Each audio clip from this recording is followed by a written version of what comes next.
JVCS fam?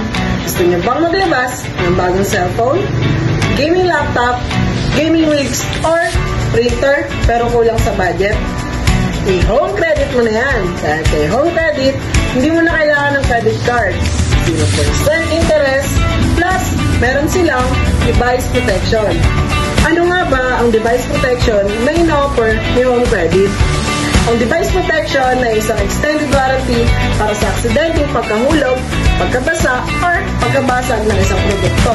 For as low as 3 pesos per day, pwede mo itong i-avail up to 2 years. Hindi ka nakakabahan na baka masira yung gamit mo. Get protected with home credit. Kaya ano pang hihintay mo? Apply now and get approved with device protection here in JMD Computer Store located at Lelas Michelle Building, Marcos District, Talavera, Nueva Ecija. See you!